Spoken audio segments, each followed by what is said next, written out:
எம்எல்ஏக்களுக்கு அவங்க எந்த தொகுதியில் நின்று ஜெயிச்சோன்னு தெரியல. நேற்று ஒரு அமைச்சர் போய் நன்றி சொல்றாரு.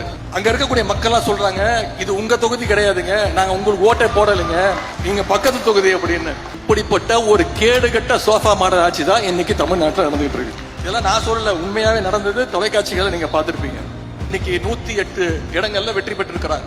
இன்னொன்னு தெரியுமா, இது 108 தொகுதிகள்ல, சில தொகுதிகளை தவிர கிட்டத்தட்ட ஒரு 106 தொகுதிகள்ல ஓட்டு போட்ட மக்களுக்கு யாரு சட்டமன்ற உறுப்பினர்னு தெரியாது. இன்னும் சொல்ல போனா மக்களுக்கு இல்ல, இப்ப இருக்கக்கூடிய முதலமைச்சருக்கு யாரு சட்டமன்ற உறுப்பினர் யாரு அமைச்சர்னு தெரியாது.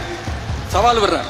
ஒரு 4 நாட்களுக்கு முன்பு தொலைக்காட்சிகள் செய்தி நீங்க எல்லாம் பார்த்திருப்பீங்க. திருவள்ளூர் மாவட்டத்துல நைட்டு ஃபுல்லா கரண்ட் இல்ல. பொதுமக்கள் அத்தனை பேரும் தெருவுக்கு வந்து போராட்டத்தில் இறங்கிட்டாங்க. நிருபர்கள் போய் கேட்கறாங்க அவங்க கிட்ட, ஏன் வந்து சாலை மறியல் பண்றீங்க, சட்டமன்ற உறுப்பினர் போய் பார்த்து கோரிக்கை வைக்க வேண்டியதானு. அப்ப அந்த மக்கள் எல்லாம் சொல்றாங்க, எங்களுக்கு சத்தியமா யாரு எங்க சட்டமன்ற உறுப்பினரே தெரியாதுங்க, தெரிஞ்சாதானங்க போய் அவங்க வீட்டுல போய் நாங்க கேட்க முடியும் அப்படின்னு கேக்குறாங்க. இதுதான் இந்த சோஃபா மாடல் அரசனுடைய லட்சணம். ஓட்டு போட்ட மக்களுக்கு அவங்க எம்எல்ஏக்கள் யாருன்னு தெரியல, எம்எல்ஏக்களுக்கு அவங்க எந்த தொகுதியில் நின்று ஜெயிச்சோன்னு தெரியல. நேற்று ஒரு அமைச்சர் போய் நன்றி சொல்றாரு.